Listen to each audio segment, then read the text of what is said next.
Susan എന്ന officer ഒരു ക്രിമിനലിനെ പറ്റി അന്വേഷിക്കുന്നതിനായി ഒരു ഹോട്ടലിലേക്ക് വരുന്നു. ആക്ച്വലി അവൾ ഹിഡൻ ക്യാമറ വെച്ച് പെൺകുട്ടികളുടെ വീഡിയോ എടുക്കുന്ന ഒരുത്തനെ പിടിക്കാനാണ് വന്നിരിക്കുന്നത്. അപ്പോൾ ഹോട്ടൽ ഓണറിനോട് സംസാരിച്ചുകൊണ്ട് നിൽക്കുമ്പോൾ അവിടേക്ക് വന്ന ഒരുത്തന്റെ കയ്യിൽ നിന്ന് 2 ക്യാമറ തറയിൽ വീഴുന്നു. അതേസമയം ഹോട്ടൽ ഓണർ ഇപ്പോൾ ക്യാമറ കണ്ടുപിടിക്കാൻ വളരെയധികം ബുദ്ധിമുട്ടാണ്. കാരണം പേനയിലും കണ്ണടയിലുമൊക്കെയാണ് ക്യാമറ വെച്ചിരിക്കുന്നതെന്ന് പറയുന്നു. അയാൾ പറഞ്ഞുകൊണ്ടിരിക്കുമ്പോൾ തന്നെ അവൻ ക്യാമറ എടുക്കാനായി കുനിഞ്ഞതും അവന്റെ കയ്യിൽ നിന്നും പേനകളും കണ്ണടകളും വീഴുന്നു. ഹോട്ടൽ ഓണർ അതിൽ നിർത്താതെ ബട്ടൺ ക്യാമറ, കുഞ്ഞു ക്യാമറ ഇങ്ങനെ വരിയായി പറഞ്ഞുകൊണ്ടിരിക്കുന്നു.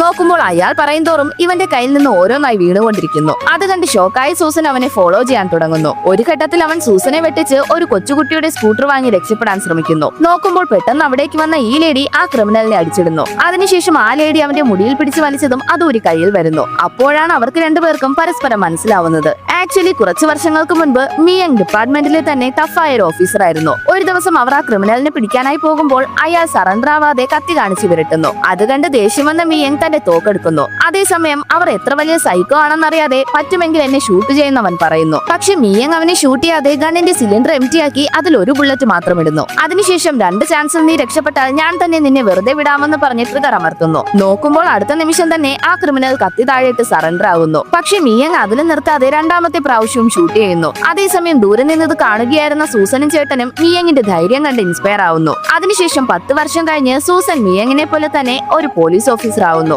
അതേസമയം സൂസന്റെ ചേട്ടൻ മിയങ്ങിനെ തന്നെ വിവാഹം കഴിക്കുകയും ചെയ്യുന്നു. അതിനുശേഷം മിയങ് ഫാമിലിക്ക് വേണ്ടി ഫീൽഡ് വർക്ക് നിർത്തി പെറ്റീഷൻ ഡിപ്പാർട്ട്മെന്റിലേക്ക് മാറുന്നു. ഒരു ദിവസം ഒരു പെർവേർട്ടിനെ പിടിക്കാനായി സൂസൻ മഫ്തിയിൽ വരുന്നു. നോക്കുമ്പോൾ കുറച്ചു സമയത്തിൽ തന്നെ അവൻ സൂസന്റെ കാലിൽ മഷി കുടഞ്ഞിട്ട് പോകുന്നു. ഉടനെ സൂസൻ അവനെ നോക്കാൻ പറയുമ്പോൾ അവളുടെ 2 സഹപ്രവർത്തകരും ഫുഡ് കഴിക്കുന്നതിൽ ബിസിയായിരുന്ന് അവനെ മിസ്സാക്കുന്നു. അതേസമയം മറ്റൊരാൾ യാദൃശ്ചികമായ പെർവേർട്ടിനെ പോലെ ഡ്രസ് ചെയ്ത് വരുന്നു. അയാൾ അറിയാതെ പേന കുടഞ്ഞതും അതിലുണ്ടായിരുന്ന മഷി സൂസന്റെ ദേഹത്ത് വീഴുന്നു. അതുകൊണ്ട് സൂസൻ മറ്റൊന്നും ആലോചിക്കാതെ അയാളെ അടിച്ചിടുന്നു. കുറച്ചു നേരം കഴിഞ്ഞ് നോക്കുമ്പോൾ മിയങ് തന്റെ ഹസ്ബൻഡിനെ അടിച്ചത് ആരാണെന്ന് ചോദിച്ചുകൊണ്ട് പോലീസ് സ്റ്റേഷനിൽ വന്ന് ബഹളം വെക്കുന്നു. അതിനുശേഷമാണ് മനസ്സിലാവുന്നത് സൂസൻ ആരാണെന്നറിയാതെ തന്റെ ചേട്ടനെ തന്നെയാണ് അടിച്ചത്. അവസാനം മിയങ്ങിന്റെ ഒപ്പം സൂസനെയും പെറ്റീഷൻ ഡിപ്പാർട്ട്മെന്റിലാക്കുന്നു.